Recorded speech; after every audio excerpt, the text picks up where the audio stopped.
Գյումրու ընտրություններից առաջ իշխանությունն այլևս չի կարողանում քողարկել իր ջղաձգումները։ Շուրջօրյա ռեժիմով աղմկահարույց շոուներ են բեմադրվում իշխանության շրշակից ցածր վարկանիշը բարձրացնելու եւ այս անգամ էլ ընտրություններում հաղթելու համար։ Այդ ճանապարհին չեն խնայում անգամ յուրայիններին։ Նախորդի գիշերը մասկի շոու արեցին Խաչատուր Սուքիասյանի թիկնազորի նկատմամբ։ Երեք գլխավոր դատախազը միջնորդություն ուղարկեց ԱԺ երկու падգամավորի անձեռնմխելիությունից զրկելու վերաբերյալ հերթական 5-րդ անգամ բերմաներ ենթարկվել ԱԱԾ նախկին տնօրեն Արթուր Վանեցյանի թիկնազորը, որն օրինական կարգով ձևակերպված ծառայություն է մատուցում։ Ուրբաթ օրը ՔՊ-ի հետ փակ հանդիպման ընթացքում Նիկոլ Փաշինյանը չի թաքցրել իր տագնապներն ու վախերը Գյումրու ընտրությունների հետ կապված եւ հասկացրել է թիմին, որ դա իրենց վերջի սկիզբն է լինելու։ Ուստի յուրաքանչյուր ոք պետք է անմասն չմնա մարտի 30-ին կայանալիք ընտրություններից։ Տեղեկացանք նաեւ, որ Փաշինյանն ուժային կառույցներին հրահանգել է, ինչքան հնարավոր է շատ աղմկահարույց գործեր բացահայտել եւ հրամցնել հանրությանը, որ համոզեն, թե ինքը կատարում է իր խոստումները։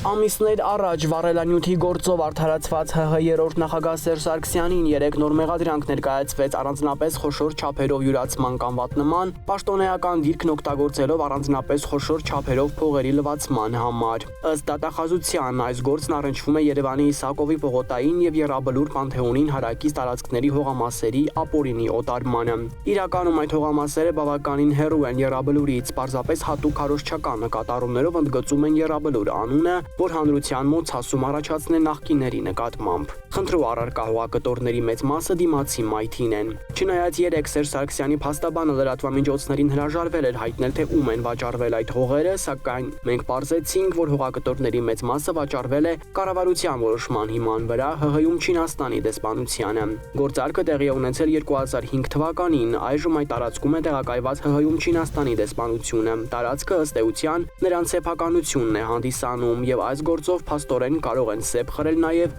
հայ-չինական հարաբերություններում։ Աշխարհաքաղաքական զարգացումները ոգևորել են նաև արցախցի քաղաքական գործիչներին։ Մոտ 2 ամիս է Արցախի ԱԺ-ն հաճախակի նիստեր է անում Հայաստանում Արցախի ներկայացուցչությունում։ Անգամ հանձնաժողովների նիստեր են անում, որոշումներ ընդունում, միջազգային կառույցների հետ են շփվում։ Հույս ունեն, որ կկարողանան միջազգային օրակարգ մտցնել արցախցիների վերադարձի հարցը։ Նաև քննարկում են Արցախի նախագահի ժամկետը լրանալուց հետո նոր ընտրություն չանելու, բայց լիազորությունների շարունակականություն ապահովելու հարցը իրավական ճանապարհներ են քննարկվում եւ մոտ են լուծման։ Ասացին, որ կա քաղաքական կոնսենսուս, որ նախագահը պետք է շարունակի կատարել իր պարտականությունները։ Իշխող թիմում միանշանակ չեն ընդունել Հովիկ Աղազարյանին եւ Տարոլ Մարգարյանին անձեռնմխելիությունից զրկելու գլխավոր դատախազի միջնորդությունը։ Աղազարյանի դեպքում հասկանում են, որ գործընթացը մեկ անուն ունի, նա համարձակվել է չենթարկվել ոչդին։ Ուստի այն, ինչ այսօր նրա հետ կատարվում է, վաղն էլ իրենց գլխով է անցնելու, եթե Փաշինյանը հանկարծ որոշի, որ իրենք մանդատը պետք է դնեն եւ իրենք համարձակվեն նրա կամքին դեմ գնալ։ Իսկ Տարոլ Մարգարյանի նկատմամբ գործը մաշված ու հնացած մի գործ է, որ 7 տարի է քննվում է, եւ եթե այն դատական հեռանկար ունենար, ապա վաղուց դատարան ուղարկած եւ դատավճիռ կայացրած կլինեին իտես Արյան Ծարավ ընտրազանգվածի։ 2021-ին առաջադրված այդ մեղադրանքը ստիպված են եղել վերավորակել պաշտոնեական լիազորությունների չարաշահման հոդվածին ավելացնելով փողերի լվացումը եւ նախընտրական թատրոն բեմադրել։ Եթե անգամ երկու թիրախ падգամավորները զրկվեն անձեռնմխելիությունից, այդ գործերի քննությունը տեղից չի շարժվելու։ Չնայած դրան ԿՊ աղբյուրները պնդում են, որ բոլորը մեկ մարդու պես կողմ կքվեարկեն դատախազի միջնորդությանը, քանի որ Փաշինյանն անձամբ է գծել սցենարը